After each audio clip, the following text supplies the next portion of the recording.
You know that ministry thing that clings so tightly that it feels like it's a second skin until one day it doesn't? You know, the sermons still come and the meetings still happen, but something's just off. And you start wondering, what if this isn't sustainable? What if I can't say what I don't feel anymore? Well, that's exactly where today's guest, Duncan Robinson from Australia, found himself. From explosive growth in Phoenix to a faltering church plant in Australia, from radio hosting to pastoring again, his journey wasn't marked by a scandal. He would call it death by 1,000 cuts. His father's cancer, exhaustion, and finally the courage to just say, I need to sit down and be fed. So for 14 months, he didn't preach, and for 5 years, he wasn't on staff. And yet, in that wilderness season, he discovered real-time grace, the kind that meets you at the speed of Jesus, and not after you've tied everything up neat and tidy with a little bow. So in this episode, we talk about how do you actually detach identity from your role and why failure isn't the lion that you think it is. And maybe bi-vocational rhythms can actually make us healthier pastors and stronger leaders. If you are standing on the edge of a transition, then this conversation is full of clarity, honesty, and hope. This is the Life After Ministry podcast. Well, hey friends, welcome to the Life After Ministry podcast. My name's Matt Davis, and I am with Duncan Robinson, way down there in Aussie, of all places. Welcome. You are the very first Australian on the podcast. Matt, it's a pleasure to be here, and I will try and keep the Australian accent understandable for our North American audiences. Yeah, just talk slow for us. It'll help. I was thinking, I'm recording this from a basement in Kentucky. And so really we have this one thing in common. We're both doing this from down under. Isn't that great? Mate, you're in a basement in Kentucky. I'm in an outhouse in Australia. It's going to be a great interview. That's so good. Well, hey, I want to get into your story and how we got connected, which is kind of fun in and of itself, and get a little background of how you got into ministry, how you got out of ministry, and then how you got back into ministry again. Are you crazy? What were you thinking, right? Yeah. Listen, Matt, I want to get into all of that, but before we begin, I have to share a little story of encouragement with you, because I think oftentimes we start these podcasts with a plan and with a purpose, and we see a way that we can, serve a segment of our community. I have a buddy who is in ministry right now, and he is about to transition out. And at the start of this year, 2025, he moved into a co-working space with me at my church. And I could see he was going through it, but he wasn't really sharing a lot of his story. So I just sat there and encouraged him. And when we finally started talking, he was saying that he was listening to your particular podcast. And as he was working through some of the decisions he would make, he would go on a walk in the local area and he would put on one of your podcasts and like wrestle out between nature, God, and whoever you were interviewing, all the same kinds of issues that were going on in his life. Like it was a big old cathartic experience. And I think sometimes when we do these things, Matt, it's our mum or it's our wife or it's our close friends who say, hey, good job on the podcast. But I think when it really makes an impact, mate, is when you hear it from a complete random like myself who is saying, I've got another guy who sits alongside of me and is saying how significant and impactful your podcast has been in his life. And that was honestly the reason why I started tuning in, because I was working through my own ministry transition with him that led me out of ministry and then reshaped how I got back into ministry. And so then I started listening to a couple of episodes, and then I reached out to you and said, mate, listen, I don't know if you want an Australian story, but I'm happy to jump on the podcast and share one if you want one. Man, well, I don't normally cry until like more the middle or at the end, but man, you got me already. I'm grateful for you telling me that. And isn't this a crazy medium that like I can sit here in a basement in Kentucky and you're in an outhouse in Australia.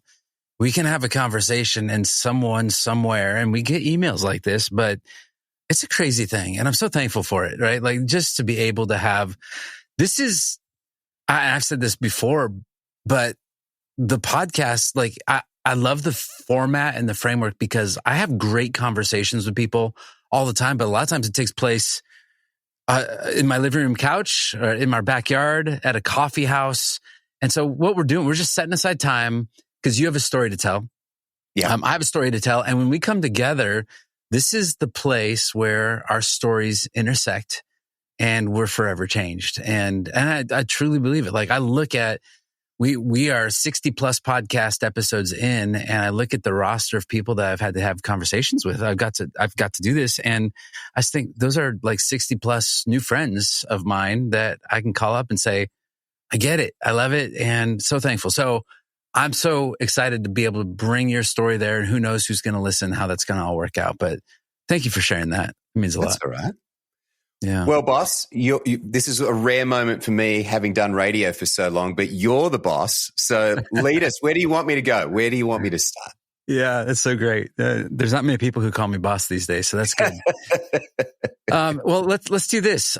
You are a pastor, and you were a pastor, and there was a space in between where you weren't. And so, give me a little bit of the etymology of how all that worked. Yeah. So there was kind of a death by a thousand cuts, honestly, mate. I spent 5 years in the States as a pastor for a church in Phoenix, Arizona. Had both my kids over there.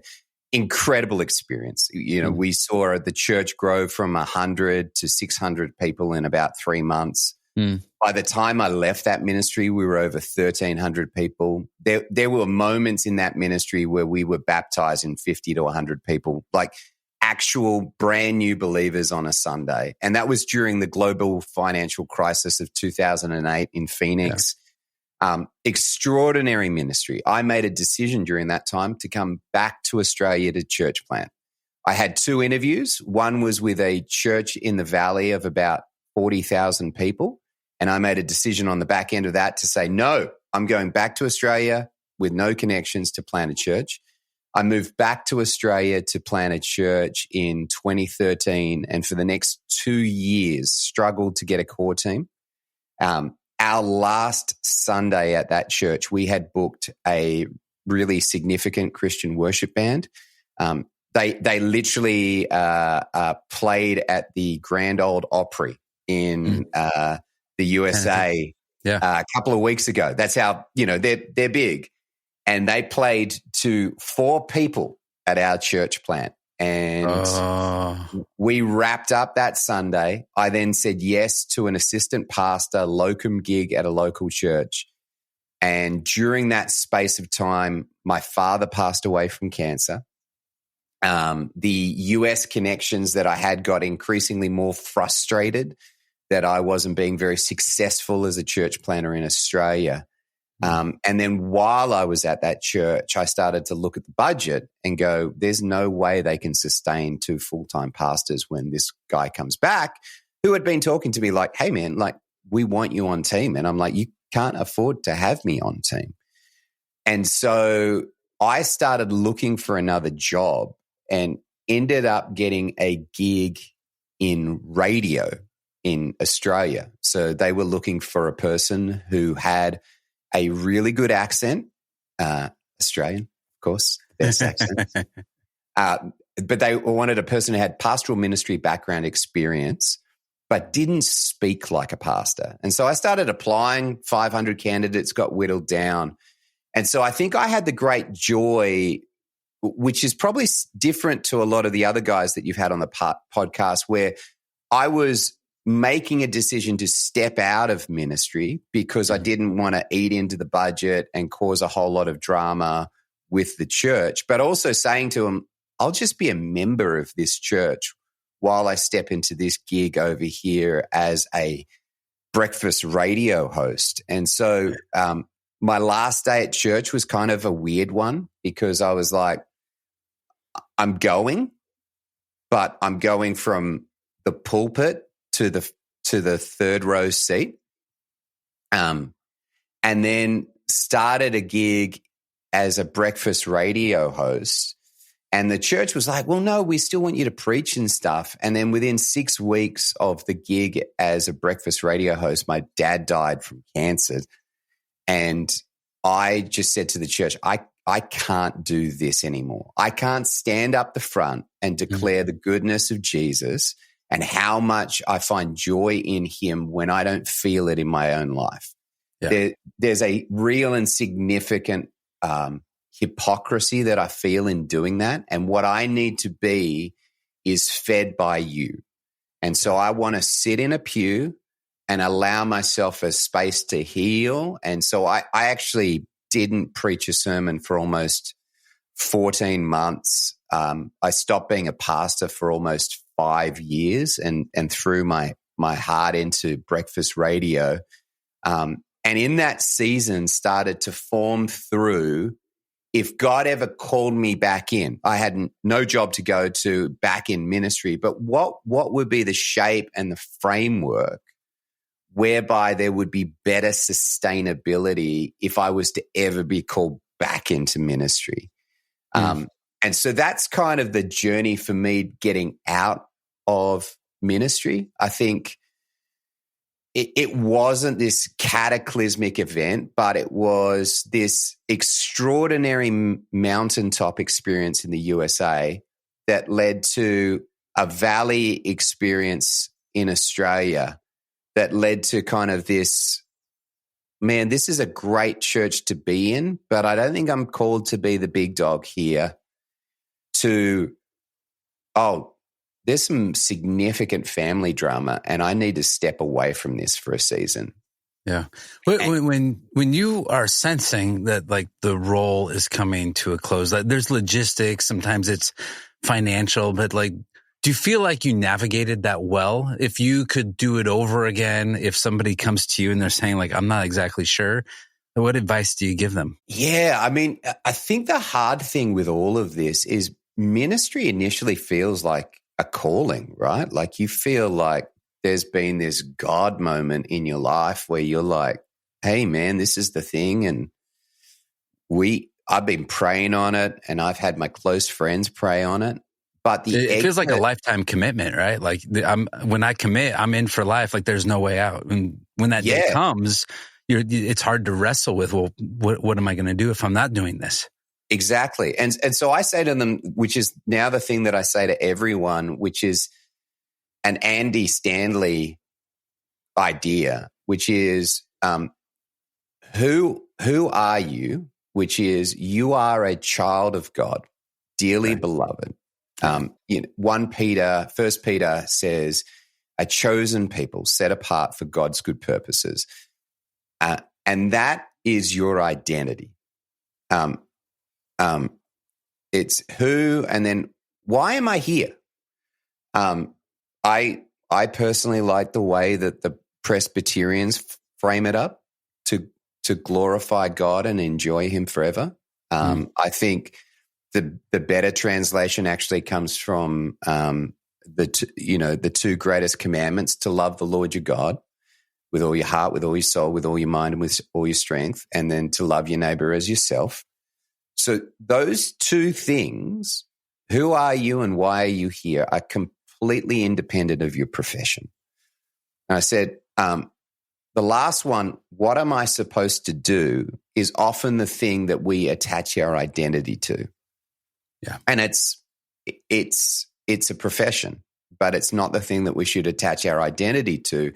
But what often happens in our ministry is our who and our why become our what, and we can't detach the two. We think that we've only got two circles, but the truth is ministry is the paid ministry thing is the what am I supposed to do? And that could be anything. Right. But for some reason, we have thought that once we're in it, there's no exit plan. Like it's like the mafia, you know, you get into ministry and then there's no way out, you know, and it's not true. It's when that anything becomes everything and then you're not exactly sure what you're supposed to do. You get paralyzed by that. Totally. And I think one of the great liberating moments that happens, and it's hard because it's transitional, is when we step out from that. There's this immense fear of failure, and failure has always been in a room just beyond where you can see, until the moment when you step out of ministry and you have to come face to face with this thing called failure, which is not a real thing. And you realize it sounds like a lion, but it looks like a 3-year-old kid when you see it face to face.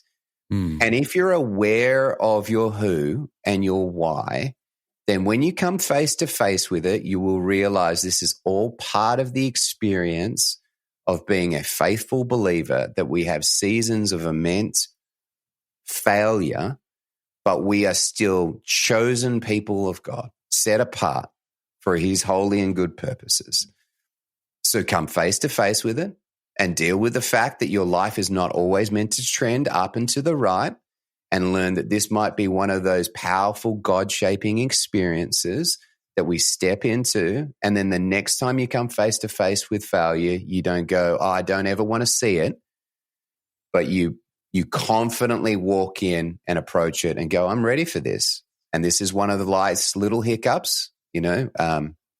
Ecclesiastes says, who can make straight the paths the Lord has made crooked? And maybe we're on the winding garden path, and that's good. And it's good for us to experience that. That's what I would say to a person who's in the process of going through that. Yeah. So you have a lot of clarity, and it feels like wisdom on all of that right now. Did it feel like that for you years ago when you were there, or what were those first few weeks? Oh no, Matt, that was a complete garbage fire. It was Okay, it was good. a category 1, snotty crying in my back room. Get me my anxiety blanket. I want to curl up under this. Yeah. I think one of the reasons that your podcast is so significant is because when we get the space between what feels like failure and a chance for us to look back on that and actually shape our thoughts around it, we get clarity on all the different ways that God was at work through that, And I think one of the things that I just became really aware of is the depths of God's love for me and his complete desire for me to be with him, not to do for him. Do you know, I think one of the things that we feel like is that God is like, oh, if I don't do this, man, there's not enough laborers in the field. If I step out, there's now less laborers in the field. This is winging God in some way. It's like, man, it's not winging him. He desires you to be deeply in relationship and in connection and in fellowship with him. And if my deepest desire is that, he's stoked. If my deepest desire is to just work hard for him, then we've probably missed the point of grace. And that's not what you're called to do, And so I think the motivation behind that had to be revealed to me, and I had to wrestle through that. And I had to come to an understanding that I don't need to be a pastor to realize that God loves me and that I'm cherished by Jesus. And that was really huge for me, but it was painful. And it meant that I was like, man, I spent 15 years being a pastor. This is all I know. Mm-hmm. How will I ever be able to do anything else? It's like, you're actually really qualified to do a bunch of other stuff. The skill set of rounding up volunteers full-time translates. You'll be fine. Yeah, right. There's a sense when you come out, it's, if we're going to be honest, I think it's like, well, what is the church going to do without me? Number one. And then if I'm really being honest, how's God going to do this here without me at this church? And you start to realize this is not about any of that. God will be fine. The church will be fine. Yeah. And he's bringing you, there's a reason we call it the wilderness season, that he wants some time with you. And that really is the space where we get some good one-on-one. Like I look at the wilderness experience of the Israelites and I'm thinking to myself, that's relationship building, right? That is God and his people. And I live so much of my ministry life with, the sense of, let the words of my mouth and the meditation of my heart be acceptable to thee, O church. And you have to start to claw that back, and you have to really like get some things straight again. Because, if you're in the pulpit, if you're in the church for too long, you start to forget your audience, and you really need that time to be able to say, no, let the words of my mouth, meditation of my heart. It's not coming from a pulpit. It's not coming from my performance, but it really is just coming between me and him. And that's a good place to be, but it is not an easy place to be. Oh, no. I think one of the best moments, Matt, was walking into church for those 5 years when I was out of it, sitting in a chair, and then at the end of the service, because we had other stuff to get up and go. Mm-hmm. And I didn't have a responsibility. I didn't have to tidy up or vacuum. I didn't have to stick around and make sure the air conditioners were turned off. I wasn't on coffee duty or on welcoming duty or, in the children's room. I just am going to sit here and for the first time in 15 years feel like I'm just being fed and cherish that. Like, I don't know how to, like, that moment where you just feel like you've been the boss for so long, you forget to actually enjoy the experience of the Sunday experience and just go, oh, man, I'm loving worship right now. And I didn't have to organize this. This is great. Yeah. I'm really getting fed. So, was there a moment, did you ever internally lose the pastor title? Like, was there a moment where you realized like, yeah, I don't need this, or people are calling me that? Like, what was... The title becomes very important to some people, and it's hard to let go of or leave. Some people, they don't want, for me, like if somebody calls me Pastor Tay, I'm like, not a pastor, just call me Matt. I don't want all the stuff that comes with that. But what was that for you? Well, so I think this is where we humbly disagree with one another, Matt, is that I think you are a pastor right now. You run a podcast that pastors to people, that there is a peculiar mix of priestly elements. There's a softness, a desire to shepherd. There's all these qualities that, if we sat down and mapped out, we could say that's what a pastor is. And you are doing that regardless of whether or not you're in a church or out of a church. I have been involved in mixed martial arts now for 25 years. And actually a few of them have come to church, but none of them are regular church attenders, and they all call me Pastor Duncan. And I never asked them to do that. I never told them that was my title. I've prayed with them. I've done weddings for them. I've been there in their hardest moments and in their easiest moments to celebrate. I've been there post-fight when they've won. I've been there post-fight when they've lost. And part of that is this gentle, non-anxious presence that a pastor brings into a space. And so I would say that the title of pastor is much more attached to how an individual is living their life. And it's an intrinsic quality that defines us, as opposed to a title that we get from being a boss in some shape in a church. I know that I understand what you're saying about, I don't want to be called Pastor Matt, but you're functioning like him, and you are acting like him, and you are doing all those qualities. And I can tell you that when I was talking with my buddy who has never met you, that he thinks of you as Pastor Matt because of the way that you ministered to him in a season of doubt and of struggle and of challenge. And I think that's one of the things that I would want to say to people, is that you may be out of the pulpit and you may be out of the church, but you are no less a pastor to people in the Areopagus than you were in the church. And most of us, we don't take off that loving, caring. We love people, and we are shepherds of people.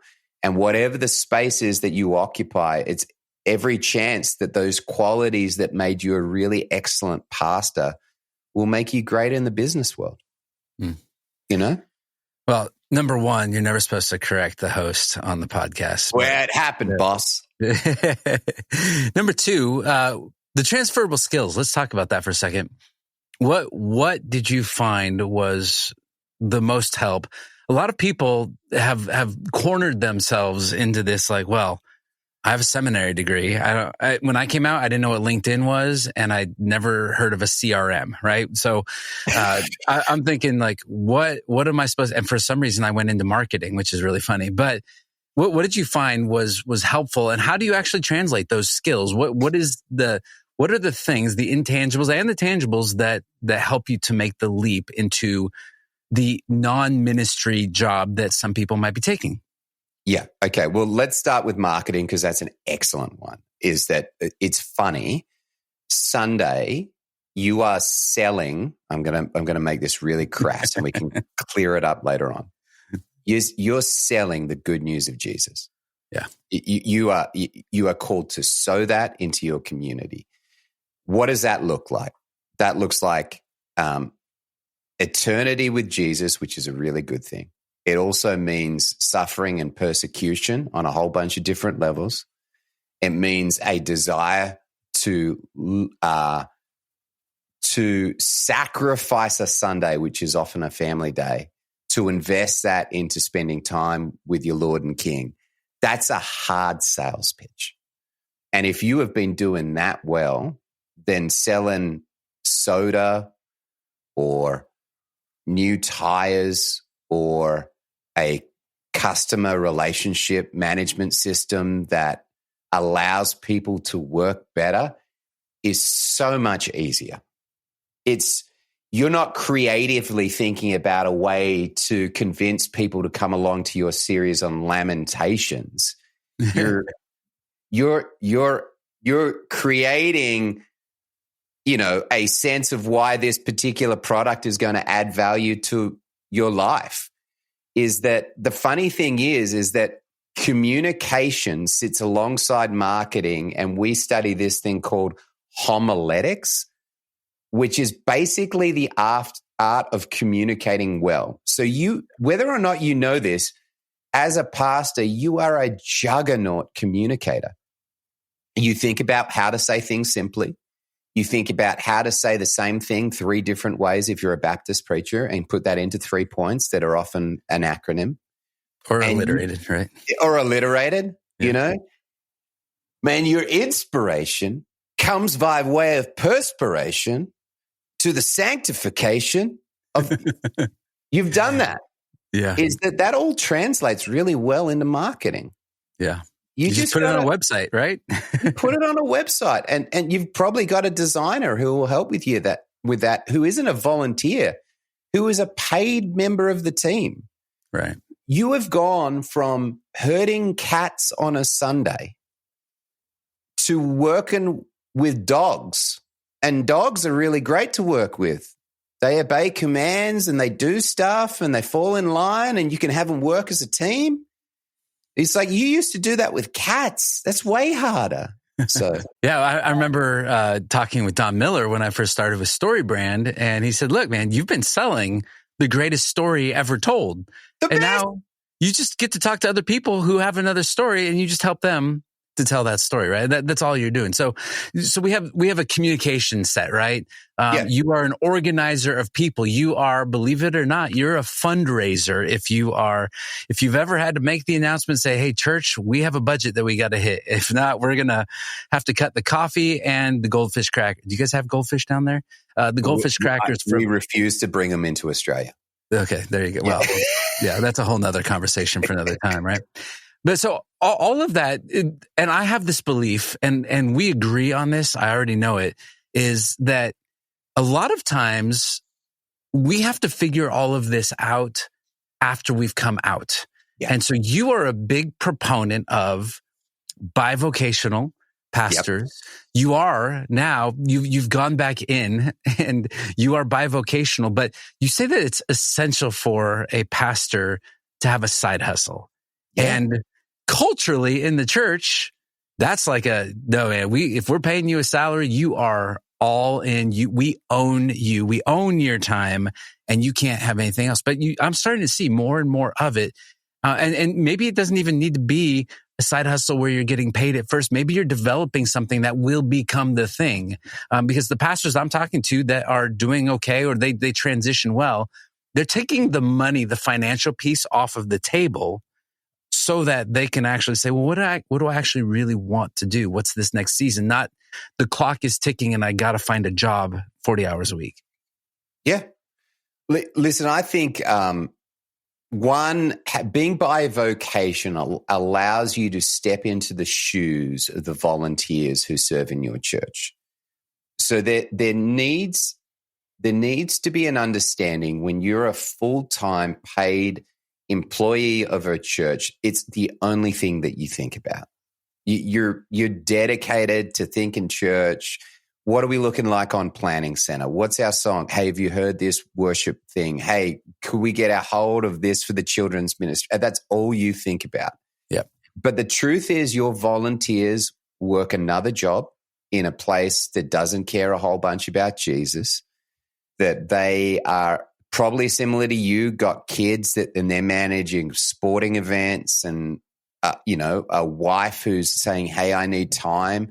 And when they get around to Sunday, they're walking in oftentimes exhausted, scatterbrained, and they just don't think about it like you. And so I think it's really important when a pastor goes into the marketplace and works for people who don't care a whole bunch about Jesus, it allows you to experience what your people are experiencing day in and day out, and it shapes the language that you then use with them. And I think one of the things that I'm much more aware of is that I know what our people are feeling, and I know that there are rhythms to the year, and in some of those rhythms of the year, people are just tired and exhausted, and holidays were 6 months ago and they're just running on fumes. And the idea of having a comedy night at church followed by a giant barbecue on Sunday where we need an extra 30 volunteers to make it happen just sucks. Yeah. And when I'm working in a bivocational job, I feel that season a lot more. I think what I've learned too is that amongst the Korean churches in our community and the Indonesian churches in our community, most of those pastors are full-time workers, and the pastor part of it just sits on top of them being full-time workers. And so they walk in with the entire experience of their church community, and it actually makes them far more relationally connected to them. Yeah. And I think that's really helpful for a pastor to have. You are called to love your people. And if you have had the experience of your people, then you know how to minister to them. And you're not like, hey, man, we need more volunteers for Vacation Bible School coming up. And it's like, man, people are tired. Just to appreciate that before you say that line, you know? Right. So that's good.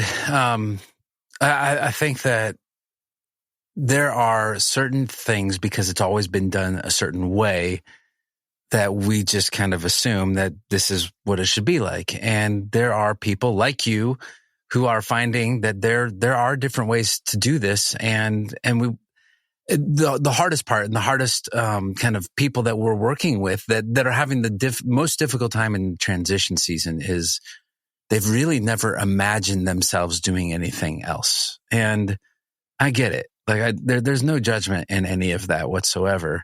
But even just to develop a hobby, like we've had people here on the podcast. One guy took all of his Bible knowledge and wrote a kid's book about, does God wear underpants, right? Like just silly stuff like that. There's another guy that just does woodworking, and he started that out of his garage, and it was a hobby that he he said, if I work with my mind, then I'm going to rest with my hands. Right. And so just took that. And then when he came out of ministry, said like, I'm going to just do something with this. Right. So that is an encouragement to start to look at that. And maybe just maybe, you can start to have a conversation with your board, and you can start to say, if you're in ministry right now and you're thinking like, well, what is next for me? I think that's a good, fair question. Maybe you can actually work out your week where one day a week you are not actually working at the church, but you're doing something else. And maybe it's in the community. Maybe you love to cook and you can start to go somewhere. You can go serve somewhere. And maybe that becomes a thing that you get to do, right? Go help old ladies, make their meals, whatever that looks like. And that's not a thing that you have to sit in a quiet room and figure out all by yourself. Bring God into that conversation with you and say, where have you equipped me? What can I do? Totally. I mean, I think I've got a lot of undiagnosed ADHD. So I coach jiu-jitsu 2 nights a week. I work in a creative communications masterclass with a whole bunch of different businesses to help shape marketing strategies and teach them how to communicate simply and effectively. Yeah. I work with a North American crew out of Arizona on a faith-based AI companion that helps you when you're struggling with depression and anxiety. I write books. But your point, I think, is a really helpful one, is if people is our main, our primary focus when we're in ministry, then resting with your hands is a great solution. Is that I think a great complement to ministry is, if you love landscaping, could you become a landscaper or mow lawns one day a week? Right. And that's kind of part of you experiencing what your people are experiencing, and then allowing you to just step out of that space. It probably is going to provide an incredible opportunity for evangelism. Yep. It's probably going to connect you with a bunch of new people that you've never met before. Most churches have struggles with budget. So imagine, you're a family life pastor. And you walk into your boss's office and you're just like, hear me out. I want to go to 4 days a week. But part of that is because I want to start doing woodworking. And if you feel like the quality of what I do for you drops, I'll come back on team 5 days a week. But I really want this as an opportunity for me to stretch my wings and just experience what our people are experiencing. And it's going to be great for me. It's going to be great for evangelism. Get me around a bunch of people who don't believe in Jesus, and I'll have to learn to talk to them. It's going to take me out of my comfort zone, and it's going to allow me to invest into a skill. And your boss is like, so hold on, you're going to take a 20% pay cut, and you're still going to try and maintain the level of work. It's like, okay, let's give it a shot. Like, I don't think I'm doing less than what I would have been doing 5 days a week. I'm just learning the ability to manage our community at church better and release people into leadership better, so I can do the stuff that I'm doing over here on the side. Like, the balls that are getting dropped by me are getting dropped into the hands of people who are competent and capable to be able to pick them up and run with them. And by the way, I know churches that are still paying that pastor on that 1 day a week, where they're out there in the community, doing the thing and being amongst the people, right? So I totally agree. It will make you a better pastor. Yeah. I know this. I don't know the full story of the guy, but I've seen a guy. He goes, it's on just social media, but he sees yards, people's homes that look like they've been abandoned. Nobody's done anything with them. Knocks on the door and says, "Hey, can I just cut some grass and, pull some weeds and trim some bushes and some trees?" And just starts doing it. And you get to watch him do the whole thing in fast time. They speed up the camera and he's doing it. And then he's just found a way that people actually pay him as a nonprofit. They make donations so that he can go out there. And I just thought, like, wow, if I knew how to mow the lawn, I'm just kidding. Everybody mows the lawn around here in Kentucky. But And what a great, like that. I don't even know if the guy's a Christian or not, but that's ministry, whether he knows it or not, right? Like by the end, it's like the before and the after, and did something significant. Like we have never lived in a more creative time to be alive. You can do anything and you can make a living doing anything. Yeah. I mean, we have something here in Australia called hire a hubby. It sounds terrible. It's not, I promise. It's basically a handyman who comes over and does odd jobs for you. So you need the lawns mowed, hire a hubby.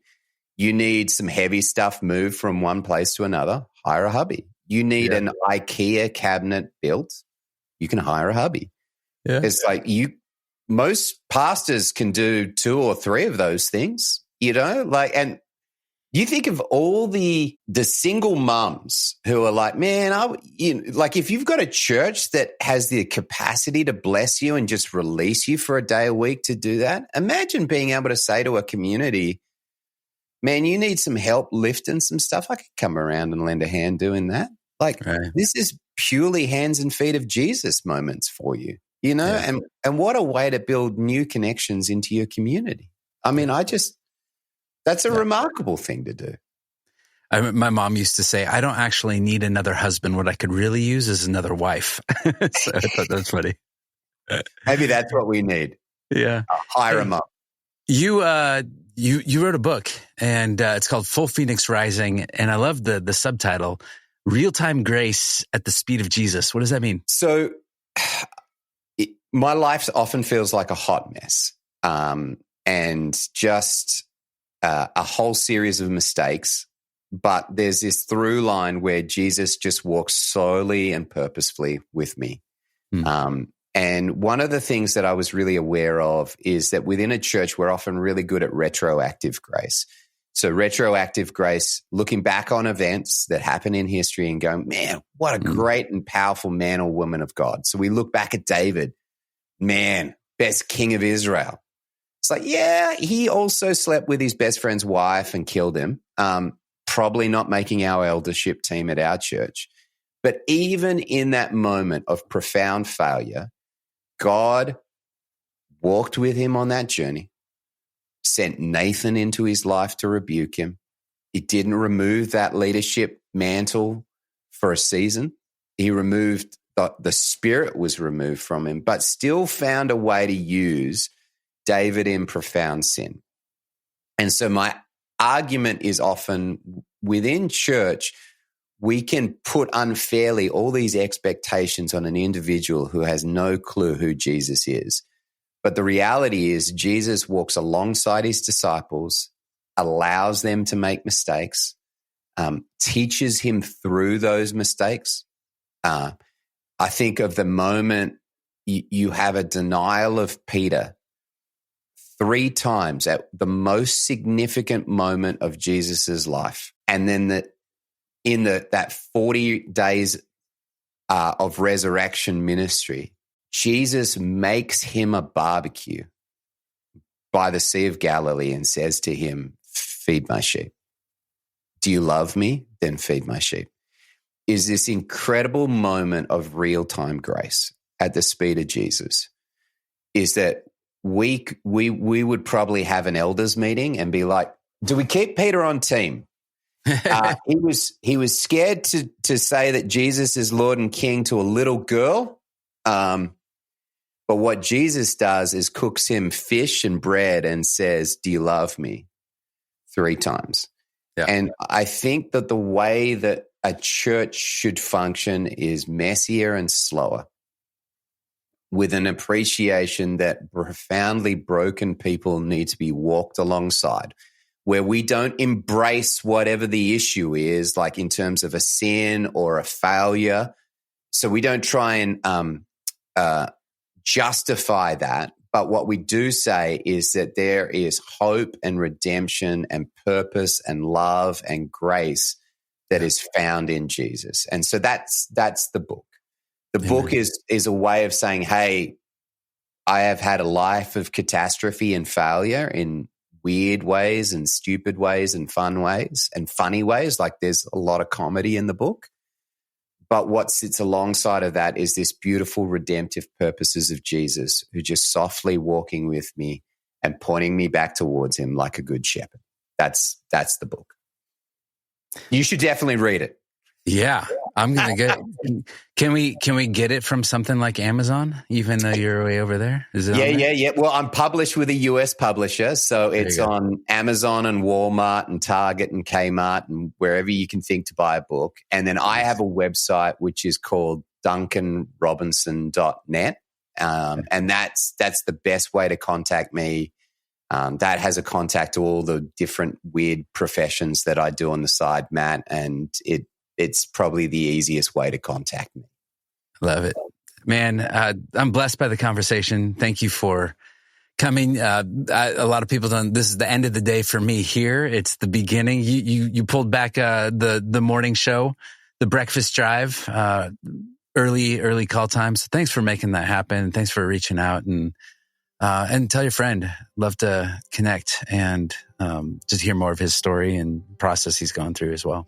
Well, I do want to say that I'm hoping he's going to be your second Australian interview. Once all of the dust settles and he feels confident he's distilled his thoughts, I think he's very keen. Yeah. Well, hey, Duncan Robinson from way down under over there in Australia, thanks for being on the Life After Ministry podcast. Thank you, Matt. Appreciate it. You know, what I love about Duncan's story is how ordinary his courage looks. You know, it wasn't a headline. It was a human decision to sit down and catch his breath, trust God with what's next. And that might be exactly what some of you need to hear. You're not your title. You don't have to outrun the wilderness to be loved by a God who's coming after you. If you want to go deeper, I'm just going to invite you, grab Duncan's book, Full Phoenix Rising. It's in the show notes. You can find it all there. And if you're facing a transition or a succession or a hard conversation and you just need a safe place to talk it through, just visit ministrytransitions.com and we'd be happy to connect. I just want you to hear this. You are not alone in this. Whether you're leading a transition or you're in the transition yourself, sometimes the most faithful move is simply saying, I need help.